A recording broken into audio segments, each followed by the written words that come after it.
Today's episode is brought to you by HERdacity. HERdacity is a nonprofit inspiring confidence in women to achieve their professional goals. For resources, networking opportunities, and a strong community of women, visit HERdacity.org to learn more. Welcome to HERdacious, a podcast for audacious women.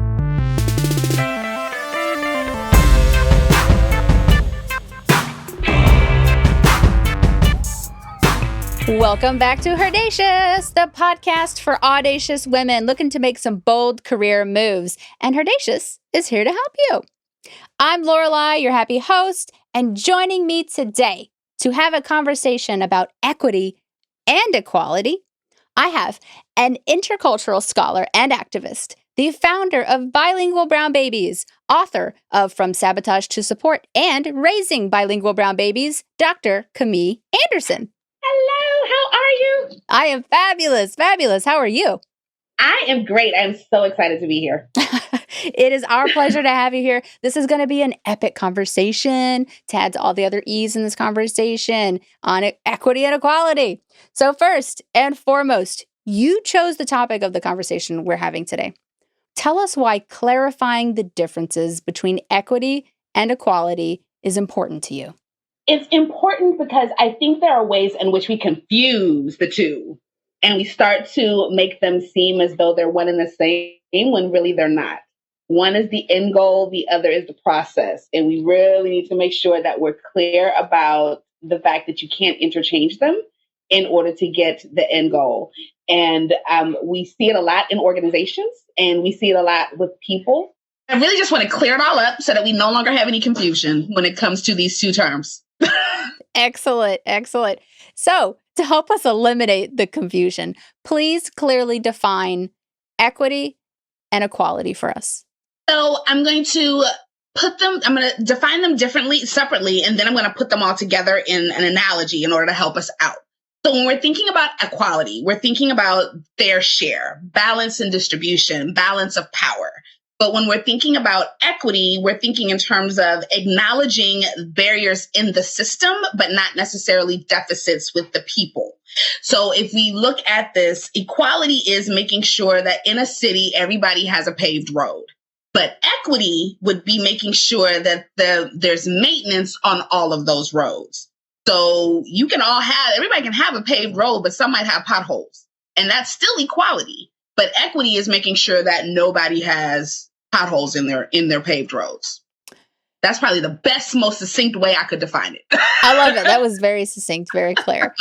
For further clarification, I do know that equity and equality often get conflated together sometimes. Where does parity come into that conversation? Just to, monkey wrench this conversation real quick. Yeah. So for me, when I'm thinking about parity, I think that would be more so the term that could be interchanged with equality, more so than equity. Because again, when we're thinking in terms of equality, equality is the end goal and equity is the process. So equality and parity, what happens in the end after you go through the equity work. So we don't want to assume that that just because we support the end goal of equality, that equity is present. Because you have to actually work for equity. But equality can just be something you agree to have. But you don't necessarily have to have the work there. So when I'm thinking in terms of parity, I'm thinking of that same sort of thing. What are you doing to make sure that there's a fair share, a balance of power, a balance of distribution, but there's work that needs to happen in order for you to get to parity and inequality. All right. Why do you think society often either conflates or confuses equity with equality? It's easy. It's easy because if you're thinking in terms of equality being that thing that people ascribe to, like, oh yes, we are an equal opportunity employer. We want to make sure that we have an equal balance of justice. Equality is that concept that everybody can agree to, but you don't necessarily have to associate the concept with the work. So you can easily say, oh, yes, we're for equal justice under the law. But the equity is, okay, but are you addressing implicit biases within law enforcement? Are you addressing implicit biases in the courts? Are you addressing implicit biases when it comes to sentencing? All of that takes work. it's easier to just say, hell yeah, we're for equality, and not necessarily do the work to make sure that it happens. And I think the assumption of trying to put the two together makes people assume that I'm doing equality, so I have to be doing equity work, but that's not always the case. Like, say, for example, we're looking at gender pay as an example in terms of looking at equality versus equity. Equality means, hey, everybody is going to make the exact salary they need based off of what we understand their job to require. That makes perfect sense at the workplace, right? That means that managers make a certain amount of money. That means that these other things. But with equity, you have to also consider what is some of the invisible work that might be coming behind that. So what is some of the work that happens when it comes to, say, women trying to be able to balance being able to work in the workplace and also deal with being default parents sometimes in the home? And how does that impact? Does that mean that affects them negatively? I think in terms of Allison Felix and how she got this contract with Nike and then she got pregnant and they wanted to cut her pay by 70% because she got pregnant. Ugh. And that's not equity. Right. It's equality to have a woman spokesperson for Nike, but behind the scenes, the equity work isn't there because you wanted to cut her pay because she got pregnant, as if that's a fault of hers. And that now puts her at a deficit. And you can't treat her as if she's less than because this is something that happens for her being a woman. She still should be granted whatever the contract says. Right. And you shouldn't have to alter it just because she's got womanly parts and womanly responsibilities that come with her biological makeup. Well, speaking of biological makeup, what do we think about women and our positionality in the workplace? How can we best meet equality through equity work? So when we're thinking in terms, I think about the pipeline.com had this whole conversation around equity and equality when it comes to gender. And one of the things that they said, like fairness of treatment for both women and men, according to their responsive needs, is a part of equality. But that's only the end goal, right? Yes, we're making sure that there's fair, again, that fair and balance, that balance and distribution, all of those things that are a part of equality. But the work is being to identify how does the organizational culture, how does the system that is set up in terms of policies and procedures make sure that those potholes that we talked about in our early analogy are not present to make sure that equality is the end goal? How do we make sure that when we're looking at this in the workplace, gender equality is the goal, but gender equity is the day-to-day work? So both are necessary in the workplace. And in terms of our positionality, we need to make sure that we're looking for that balanced distribution, but we're also addressing the ways in which that balanced distribution might be affected in just day-to-day practices. Give us some example of the day-to-day work that we could be doing as a workforce. I think one of the things that we need to take into consideration is the whole concept of just family leave. Oh, yeah. Yeah, I mean, that's a big one, right? Mm-hmm. Being able to think about how do we make sure that people aren't being penalized for wanting to have a family. And that's on both sides. That's right. Because when we're thinking about gender equity, we're thinking about both sides. It's not just about bringing women, because we don't want to assume that as women we're at a deficit, because we're not. and we don't want to be treated as such in the workplace. And when we're thinking about gender equity, we're thinking about across the board. You might have a same-sex male couple that is looking to have children. They don't need to be penalized for family leave either. That's right. Parental leave, not maternal leave. Right. Exactly. So that's one thing. I know another thing that used to come up a lot when I was working in the university is this whole idea of having like faculty mixers in the evening. Oh. When those of us that have children we have to find childcare. We've got to be able to we can't be there long. We can't be there for the whole time, and not having that count against us, because that is what the makeup of our home is. If we're care providers for older parents, same thing. We can't be penalized because we can't come to something at night, because at nighttime we need to be at home with the family that we are providing care for. And what it means to be single versus in a relationship in the workplace, and how the expectation is that if you're single, that means you've got the hours because you don't have anybody to go home to. That is absolutely inappropriate and incorrect to think that way about single people. Mm-hmm. But being able to look at all of these things, and these are things that we don't necessarily take into consideration when it comes to looking at equity, because we don't see it as a problem. We don't see it as a problem. It's just, oh, that's just how it is. Of course, if you're single, we're going to expect you to be at the mixer until 10 o'clock. But what if that single person doesn't want to be out until 10 o'clock? Does that now impact them being a team player? We use our systems as a way to kind of justify whether or not we're a team player, and that can have issues in terms of equity work down the road for me. That's how I see that. So how can we start bringing more clarity to the conversation and doing the hard work, like creating pay equity, creating, paternal leave equity, creating general equity for folks in the workforce? Because we all got to go out and make those monies. Yeah. I think the first thing that we need to do is, as organizations especially, stop letting the mission statement be our justification for not doing the work. Oh. Just because you write it on paper doesn't necessarily mean that day to day, that's what you're doing.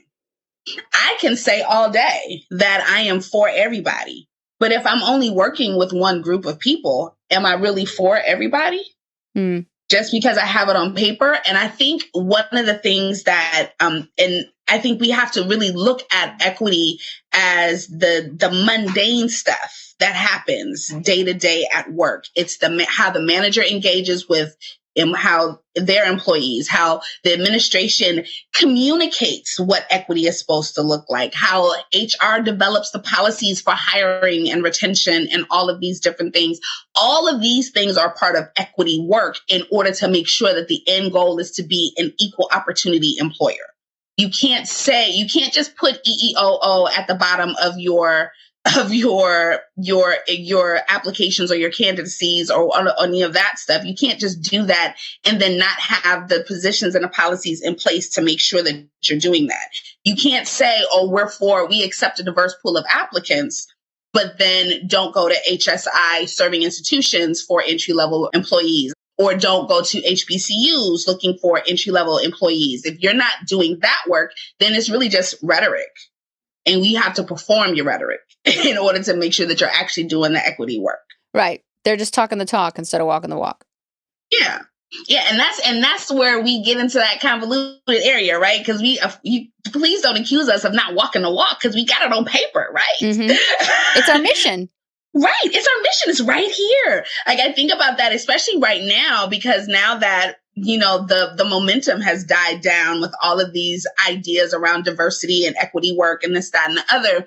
And we're starting to see that organizations are moving back away from that work that they all had last summer. Everybody had a new and updated diversity statement. That's right. So right now, where's the evidence that change in your diversity statement is actually taking place in the workplace? That is where the equity process comes in. Can you go back and say, we rewrote our mission statement in July of 2020 because of all the things that were happening. And now because of that, we have quantifiable evidence that we have made changes within our organization to address our new mission statement. Yeah, I know. All right. Yeah. Well, part of our process at this podcast is to take a quick sponsor break. So we will be right back to continue our conversation on equity and equality.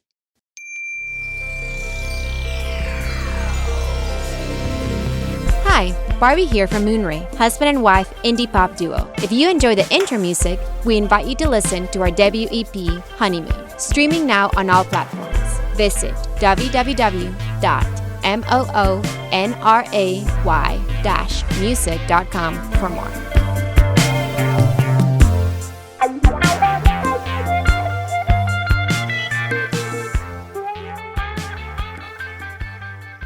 And we're back with Dr. Camille Anderson talking about the differences and distinctions between equity and equality. Camille, we cannot be having this conversation without talking about our male counterparts. No, we can't. You are correct. So what is their role in this equity via equality conversation? I think it's changed. And why do I think it's changed? Because of COVID. Like, let's blame everything on COVID, right? Yes. But seriously, because we have at this moment where we've had to telework a lot more, what we're starting to see is that men are starting to see for the first time, what does it look like to have the daily demands of home and work sitting right there with you the whole day? The whole time. And the whole time. So they're starting to look at and see this idea of balancing work and family very differently. So I think about, we've seen the clips and the aspects of journalists, for example, the male journalist who's doing the Zoom call, trying to do his reporting, and the son or the baby girl runs in and jumps in their lap. And they now have to finish their time with this child on their lap. And that's something they've never had to worry about before. They've left, gone to work, done their thing, came home when they were ready, and there we go. But now, because they're at home, they're really starting to see what that looks like. And I think that's having a huge impact on how they're starting to understand what it really means to do the equity work, because there's certain things that they now have to ask for in order to make sure that they can keep their job the way that they're accustomed to having it. You have to ask your spouse or partner, hey, I've got this happening from 7 to 7:30. Can you please make sure the kids don't come in the room while I'm doing that? You have to vocalize and have conversations and communicate differently because of this whole idea of teleworking, which is really having the impact on them being a little bit more empathetic to how we're able to understand the equity work that needs to happen just at work, period, because work is different now. So is work at home, because you have those whole other home duties that you're now responsible for, and it's blending in so much to our work day. Yes. You find yourself, your lunch break is washing the breakfast dishes, or you find yourself, turning your camera off during that lunchtime Zoom meeting because you've got to eat this sandwich because you have not eaten yet at all today. We want to make sure that we're showing how this blend now is changing the scope of how we understand work. And because men also have to experience that, what ends up happening is they start to appreciate that work-family dynamic a little bit differently. They start to understand that the flexibility of work is a little bit different than what they thought it was. So things like family arrangements, being able to look at these household duties. What does it look like to model equitable work and family now that you see up close and personal? Because it's smacking you in the face. It's not even staring you in the face. It's smacking you in the face every time you get on a Zoom call. And what does that mean then in terms of how you understand what happens outside of the office? Your office is now your home, and it's no longer separate and apart. So because your office is now your home, you now understand what's really happening. And that level of empathy is really important in order for us to make sure that we're actually getting to that end goal of equality, because now these things are being considered that weren't being considered before. It was just, they just have to get used to it. I've been told in the workplace, that's what you get for choosing to be a mother. No. Whoa. No, because I was not alone in that. And so why is he not being asked to, that's what you get for choosing to be a father? That conversation never happens. But because of this whole idea of blending work and life and work and family, or understanding that our life is work and our work is life, there's no separation. Yeah. And that's something that as women, we've been doing all the time. We've been doing this since we entered the workforce. Since the beginning. And men didn't have to. Since the beginning, exactly. And men didn't have to be held accountable to that thing. But now that we've got more teleworking, they're now seeing, oh, wait a minute. Oh, this is what she was talking about when she said, oh, this is what my partner was saying when they were expressing concerns about. Now they're starting to get it, and it makes coming back to the table organizationally look very different because they now have personal experiences. And we know that self-awareness helps with any conversation dealing with equity and inclusion. Yeah, it's not your problem until it's your problem. Right, exactly. And the primary burden of the household hasn't often been men's problem. No, it hasn't. It hasn't. Because I think even in terms of when I think in terms of single parenting, There are ways in which the expectation is that more help and assistance is offered to the single father than to the single mother. And the single father is lauded.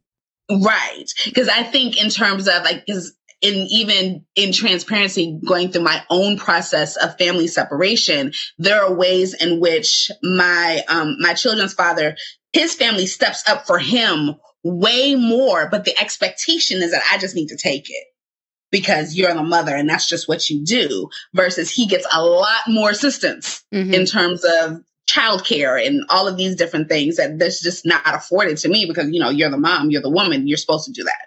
Yeah. You knew what you were getting into. Exactly. This conversation about experience makes me think of an experience I had when I did a year of service in AmeriCorps. I remember our training leader opened up a conversation where someone tried to make an equality reference. And they said, the same breeze blows on all of us in America. But if you're talking about equity, when you really think about it through that lens, how that breeze affects you depends on where you're standing. It depends on your gender. It depends on your ethnicity or your race. It depends on your socioeconomic status. When you're born, you don't get to choose. A lot of things that, we don't get to vote on. We don't get to elect when we come into existence.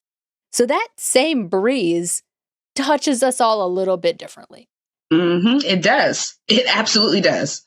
Clearly, that just creates a larger conversation. And I want to hone it in very specifically for you due to your academic background and the wonderful knowledge that you have.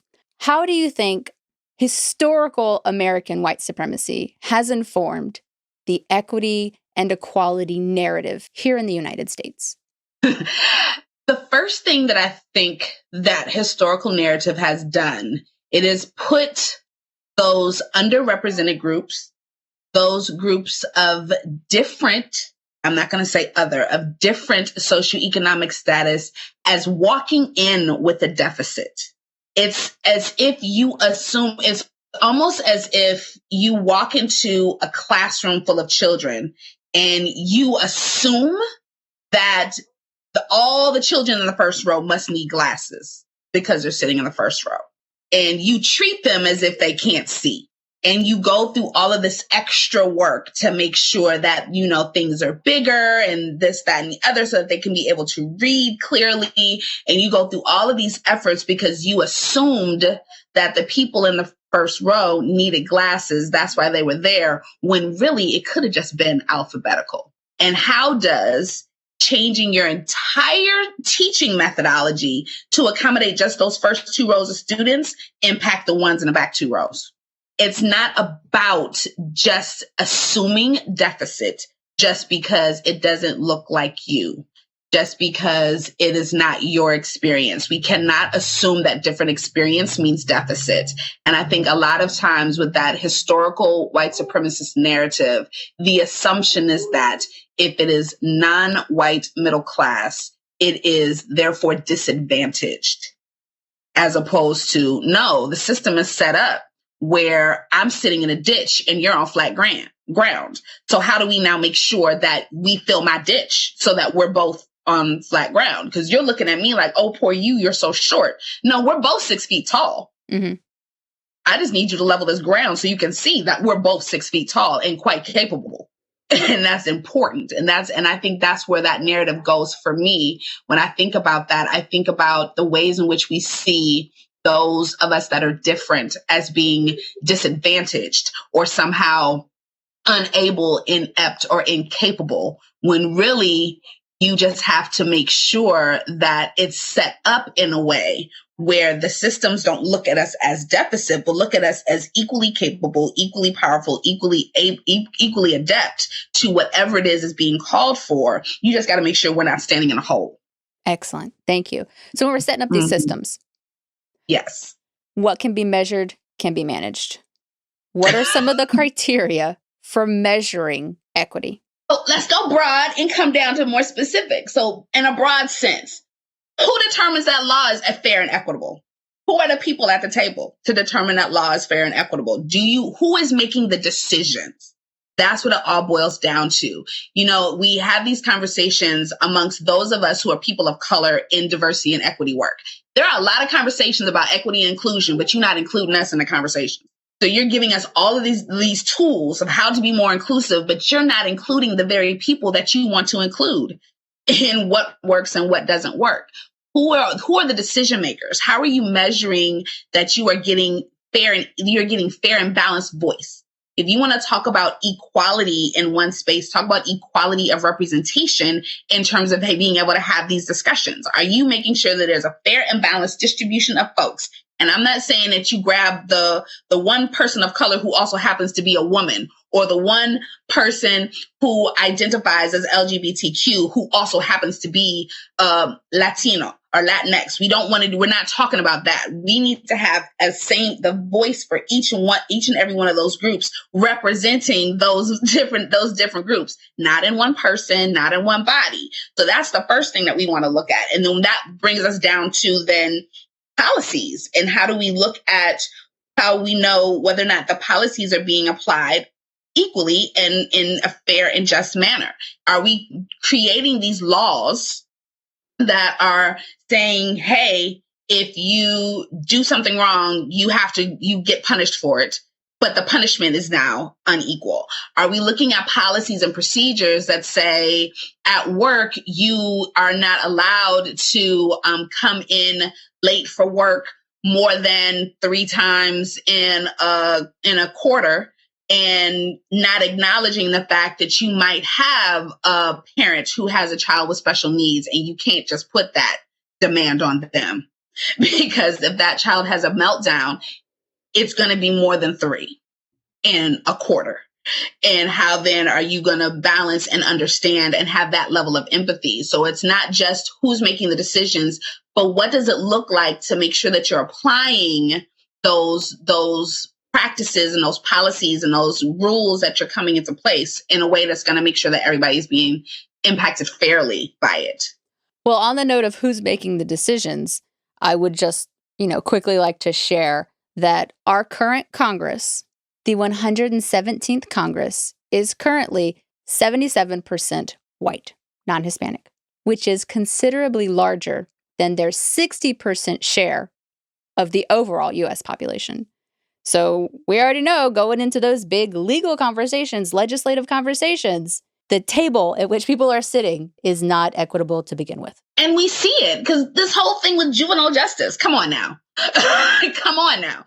None of those people do work in juvenile justice. None of those people have ever been a juvenile that has been in trouble. Well, some of them have and they just forgot, but we're not going to go into that. But being able to understand that when you make yourself representative for a voice of people, but do not include all of the people in your thought process, it's very difficult. Because I think if we were to break that down in terms of where they sit on the socioeconomic scale, it would look extremely disparate compared to what the average American has. Oh, yeah. And what then happens when you got all these folks with money making decisions for folks who don't have it? Speaking of the haves and the have-nots, what are some of the criteria for measuring equality? A lot of times what we're finding is that, and it goes back to this whole conversation and when we were talking about just our mission statement being our measuring stick as opposed to our work, is the people who are more adept at changing, creating, and manipulating words in a way that sound very poetic, powerful, and prose-like, tend to be the ones that are also in a higher privilege capacity. So it's easy for you to wax poetic about something that you don't experience because you've removed yourself from it. So when you start to talk about these things around equality and what it means to have the equity work happen in the midst of equality, you have the haves determining what the language should look like, but then you have the have-nots doing the brunt work. And if the have-nots disagree with the pros, it makes it hard to do the equity work because the haves want you to do what they wrote as opposed to what is needed. And that difficulty makes it hard to be able to bring the two together into the marriage that they're supposed to be. That's such a great descriptor for the challenges that we're facing right now.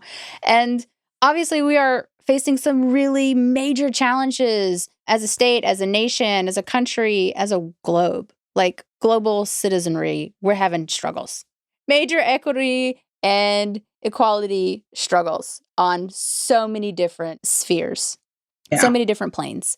And we can't solve all those problems today, but we can kick off little conversations, tiny conversations to move the needle forward. And that's what we're doing today. I really appreciate all of the insight you've brought to this conversation.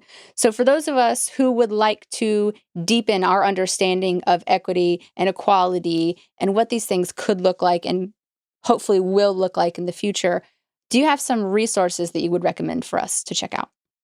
What I like to do when I recommend resources is recommending scholars who you wouldn't necessarily think about when it comes to being able to introduce this idea and this understanding of equity. So one of the first ways you can be able to really understand what equity work looks like is to read the folks who are doing that work. And for me, if you look at womanist scholars in particular, so I'm thinking in terms of Patricia Hill Collins, I'm thinking in terms of Katie Geneva Cannon, being able to look at a more contemporary, you have Dr. Melva Sampson, you have all of these womenist scholars who our whole job as womenist scholars is to look at this whole idea of equity and equity in community. And what does it look like to do that? So I would encourage anybody to just do, even if it's just an initial Google search of womenist scholars and read it. And really imbibe it. Don't just say, oh, this was great. Oh, they write so well. Don't do that. Actually really look at what are the critical questions that they're asking. And then when you see the questions that they're asking, ask yourself the same question. Can I answer that question for my life? If what Katie Geneva Cannon is saying is, hey, you need to make sure that when you are doing this work in a spiritual sense and a religious sense, that the voice of women need to be heard. Do you read the Bible in a way that centers the woman's voice? If you're looking at Patricia Hill Collins and the way that she talks about how Black women need to be centered in a particular way, do you include Black women in how you're considering your decision-making process? And something as small as just looking at women as scholars would be a huge start to seeing what equity looks like, because they're doing the work and they've been doing the work. So just read and see what they've been doing. All right, folks, ladies, we're going to start doing the work. We're going to check them out. We will list all of those amazing authors and scholars in the show notes for this episode. Yay! Cite Black women. I love it. Absolutely. Absolutely. We are all about showcasing amazing, powerful women in this show. And you are a great example of that. So thank you, Camille. As we do, to wrap our episode, we're going to transition to our Femme Fact. Today, we're going to be talking about breaking some barriers, as women are wont to do. And we've been doing a lot of that in the professional world throughout all walks of life. And this has recently included some Major League Baseball barriers. Last year, Jessica Mendoza became the first analyst for nationally televised MLB games as part of the ESPN radio team. Also in 2020, Kim Ng became not only the first woman, but the second person of Asian descent to lead a Major League Baseball team, becoming the general manager of the Miami Marlins. Raquel Freire became the highest-ranking woman in baseball operations in 2019 when she became the executive VP and assistant general manager of the Boston Red Sox, all the while being the senior VP of major and minor league operations for the team. Back in 2006, Effa Manley became the first woman to be inducted into the Baseball Hall of Fame 60 years after her team, the Newark Eagles, won the 1946 Negro World Series. Continuing with our digression through history, I'd like for you to envision the time when duct tape and Velcro had just been invented.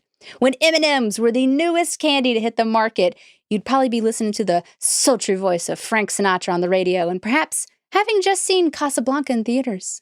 You know, of all the gin joints in all the world, he had to walk into mine. Am I right, ladies? Well, I am talking specifically about 1943, towards the end of World War II, when most men over the ripe age of 18 had trickled out of most other occupations, for that matter, to serve in the war effort. Back then, baseball was America's favorite sport, not a pastime, if you notice I said that, favorite sport. And big-name stadiums had relied on men's baseball games to draw in the crowds. They had started struggling financially.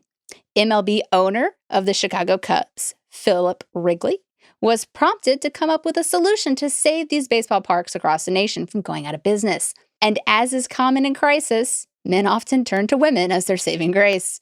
And thus, the glorious substitute to men's Major League Baseball was born. The All-American Girls Professional Baseball League. We're going to call it the GPBL for short. And I know that's not really short. As is with the establishment of any novel phenomenon, the GPBL faced its challenges, the largest of which was finding women who were exceptional at hitting baseballs with bats very hard, which I strongly believe there's never been a shortage of. But this did become an interesting task for Wrigley to undertake, as the only baseball-like sport at the time that women were playing was softball, which it is pretty familiar, but there are a few differences both in style of play and in the field. So softball players became the dominant pool of candidates during player recruitment and team formation. And luckily, these highly skilled athletes Wrigley recruited throughout America and Canada acclimated quickly to the rules of the MLB. Prior to the 1940s, women playing baseball was practically unheard of, so drawing attention to this semi-new sport became a true challenge. To pique the curiosity of the public, these newly formed women's teams were managed by notable men who had either coached, played, or managed in the MLB prior to the war, but they were not eligible for service. And as women's history often cannot evade the powerful marketing tool of sexism and hypersexualization, the GPBL was no exception. Femininity was highly valued in advertising, y'all. The female players were required to attend etiquette classes and go to the salons after practice to maintain their feminine appearance. Their uniforms consisted of short skirts or silk shorts. Yes, silk shorts and form-fitting tops, inspired by attire worn by female figure skaters. Any of y'all remember the movie A League of Their Own? I recommend to watch. It's a pretty decent kind of recollection of this time. Though disappointing to think about, these marketing ploys proved to be successful. Women's baseball became a hit, and it probably doesn't come as much of a surprise that the sport helped us through the difficult war times, as we were struggling as a nation, burdened with rising death tolls, fiscal challenges, rationing, the absence of so many of our fellow Americans abroad, and so forth. At the height of the GPBL in 1948, they attracted nearly 1 million paid fans during the season, and that was a really big number back then, y'all. At that time, there were only 10 teams in the league. They had started with 4 back in 1943. The GPBL was making so much revenue that the individual players were often making higher salaries than many of their working parents in highly skilled occupations like engineers, attorneys, and those in medicine. And the players' salaries, keep your socks on for this. The players' salaries range from like $45 to $85+ a week, which again, substantial amount of money in the 1940s post-war economy. Now, even though the GPBL only lasted from 1943 to 1954, they made an indelible mark on history, as evidenced by the continuing achievements of women like Raquel Fierria and Kim Ng. There are still bases to run and home runs to be hit in each and every one of your professional lives. So don't be shy, ladies. Step up to the plate and take a swing. Who knows when you're going to hit your next career home run? Camille, you knocked it out of the park today. Thank you so much for your time and your energy. It has been a treat. I always enjoy conversations with you. I do. And thank you so much for having me. It was our honor. If you enjoyed this show, please subscribe. And you're welcome to leave a review. And you can send us an email to HERdacity@HERdacity.org. And yes, I'll list that email in the show notes too. It's wicked long. But this show hasn't been wicked long. It's been wicked short. It's been so good. Time flies when you're having fun. So I will see you next time. My name was Lorelei. This was HERdacious. Get out there and hit your next home run.